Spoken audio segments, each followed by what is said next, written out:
Hello guys, welcome. Collective reading tayo ngayon. So, tingnan natin kung ano yung current energy ng person mo. So, be open-minded po. Hindi halos lahat makaresonate. Thank you nga po pala sa mga nagsusubscribe, sa mga bumabalik. Maraming salamat. Give me the message. Ano yung current energy ng person mo? Give me the message.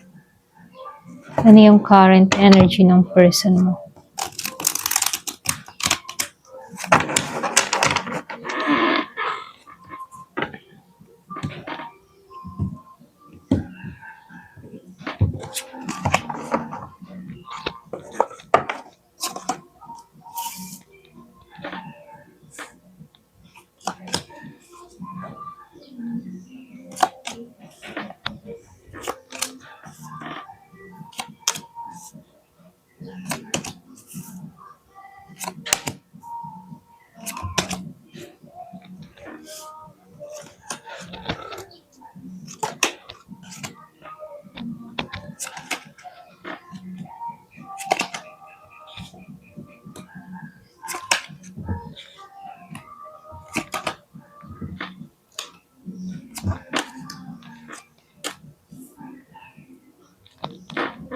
Ayan. Ayusin ko lang. Ayan. Okay. So, dito, meron akong nakikitang Gemini, meron ding Libra and Aquarius, Scorpio, Cancer, and Pisces, Taurus, Virgo, Capricorn, and Aries, Leo, Sagittarius. So, halos lahat naman nandito, Ayan, so start na tayo. So, dito, meron lang akong nakikitang malinaw. Okay, kumbaga, meron ditong tao na ikaw mismo ay tumatak sa puso't isipan nito, So, lumalabas dito na may mga katotohanan or pwedeng realization tungkol sa'yo, itong taong ito. So, dito, nakikitaan ko dito na malalim yung kanyang emosyon, lalo-lalo na sa'yo, okay? Pero very kontrolado siya dito, Hindi niya ba pinakikita yung kanyang emosyon dito, agad, hindi niya pinapakita ito. Kumbaga, malalim yung emosyon niya sa'yo, lalo-lalo na dito. Nakikitaan ko rin dito na medyo mabagal lang to, kasi nakikitaan ko dito may stagnant dito, hindi siya kumikilos, parang hindi niya agad pinapakita na meron pa rin siyang nararamdaman sa'yo or meron pa rin siyang feeling sa'yo dito kasi nga kontrolado, okay? Para bang meron tong pagpipigil itong tao na to, especially kung meron kang kadiling dito na Aries, Leo, Sagittarius, meron din akong nakitang Gemini, Aquarius, and Libra, at Scorpio, Cancer, and Pisces, okay? So, dito, nakikitaan ko dito, pagdating sa'yo, itong taong ito, malakas pa rin yung attraction niya, okay? Kumbaga, minsan, nagigitong pabigla-bigla, may time na namimiss ka niya, may time na naiisip ka niya. So, dito, malakas pa rin yung nararamdaman. So, dito, nakikitaan ko rin dito, hindi man yan ipakita openly na yung nararamdaman niya sa'yo. Pero dito, nakikitaan ko dito yung halaga mo bilang ikaw. Okay? Mahalaga ka sa taong ito ha. Kaya lang mas nangingibabaw lang yung yung pride niya. Pero andun pa rin naman yung pagmamahal niya sa'yo. Meron lang nakikitang pride sa tao na to or pwede ring ego. So, pwedeng na-insecure siya dito sa'yo, kasi pwedeng ikaw yung mas vocal sa nararamdaman mo, samantalang tong tao na to, hindi siya expressive, So, dito, malakas pa rin yung tingin ng tao na to sa'yo, lalo-lalo na sa pag nakikita ka niya personally or maging sa social media, kita niya sa'yo parang special ka, okay? Special kang tao. Nakikitaan ka ng tao na to na very nurturing yung energy mo, very attractive ka. Nakikitaan ka ng tao na to na mataas ka, okay? Mataas yung value mo, mataas yung halaga mo, okay? So, nakikitaan ka ng tao na to as Empress energy. Kumbaga, ganun yung respeto niya sa'yo, ganun yung turing niya sa'yo as Empress, okay? Kumbaga, nakikitaan ka ng tao na to ng papahalaga, okay? Pinapahalagahan ka niya rito, no? So, dito, no, lumalabas din dito sa Ten of Swords. Meron lang ako nakikitang kung yung bang tipo na meron ako nakikita ditong galing sa masakit na ending or pwede ring sabihin na galing sa matinding pinagdaanan, ano. So, especially kung meron kang kadiling dito na Gemini, Aquarius, and Libra. And then, yung iba naman sa inyo, meron ako nakikitang Taurus, okay? So, lumalabas dito, no, na dito, no, posibleng unti-unti na itong naghihilom sa nakaraan or sa sitwasyon niya ngayon. Kung meron itong mga pinagdadaan ng mabigat, ano, medyo unti-unti na itong nakaka-recover, okay?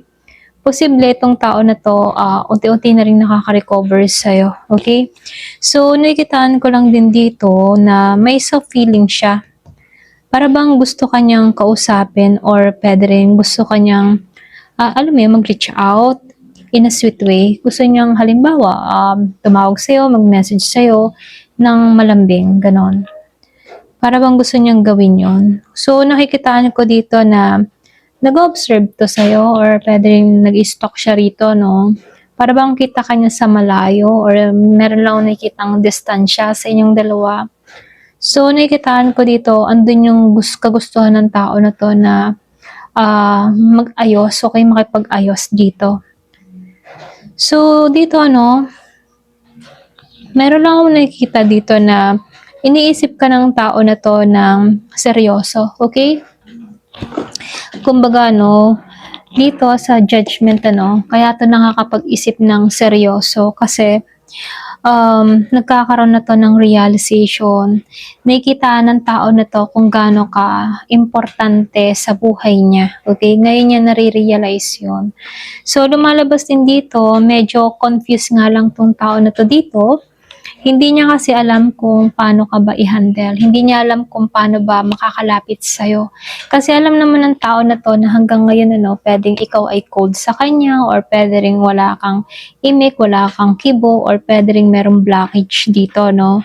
So, lumalabas lang dito, no, meron lang akong nakikitang tinatago. So, ibig sabihin, pwedeng tinatago ng tao na to yung nararamdaman niya, okay? So, nakikitaan ko dito, hindi siya totally naging tapat dito or honest or pwede rin hindi siya naging honest sa kanyang nararamdaman. Kasi meron lang akong nakikitang pagpipigil, pagtatago, or pwede rin sabihin, may control yung kanyang feelings dito, no? So, lumalabas din dito na ikaw yung masasabing hope or pag-asa mula sa taong ito. Okay? So, nakikitaan ka ng tao na to na someone na nagbibigay ng healing or pwede rin someone na may pag-asa. Kumbaga, nakikitaan ka ng tao na to ng hope. Okay? So, lumalabas din dito, yung iba sa inyo nakikitaan ka ng tao na to na stable ka or pwede rin sabihin na caring ka or ideal wife ka, ideal husband ka, no? So, ganito yung energy mo, material, wife material or husband material ang tingin ng tao na to sa'yo. Kung meron ditong Virgo, Capricorn, Taurus, Year of the Rabbit, yung iba sa inyo meron kang kadiling or pwede rin ganito ka, okay? So, lumalabas din dito, no, yung iba sa inyo, nakikitaan ko dito na meron ditong tao na malakas pa rin yung desire sa'yo, okay? Kumbaga, malakas pa rin yung kanyang pagnanais ng bagong simula sa'yo. Hindi mawala yun, ano? So, nais ng tao na to ng panibagong pakikipagsapalaran sa'yo, panibagong chapter, panibagong kabanata, mga ganun, ano? Gusto niya ng bagong simula sa'yo, okay? Renewal, ika nga. Kaya lang, nasa sayo pa rin yung desisyon, ano, kung pagbibigyan mo tong tao na to. Kaya lang dito, no, kahit yan, pasensya na utal ako. Kahit ba gustuhin niya dito ng bagong simula, ano, lumabas si Four of Cups.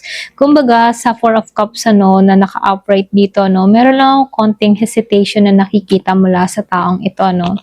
So, lumalabas dito na hindi niya kinukuha yung chance kahit nandyan na, okay? Pwedeng marami ka na rin pagkakataon na ibinigay dito, no, or pwede rin energy mo to, no, na para bang ikaw nag-hesitate ka, okay? Para bang ayaw mo kunin yung chance mula sa tao na to or pwede rin ayaw mong pagbigyan, ano? So, ito lang yung nakikita ko dito, no? Pero ganun pa man, ano, yung iba sa inyo, mas meron lang ako nakikita dito nagmo-move on sa nakaraan at nagsisisi, okay?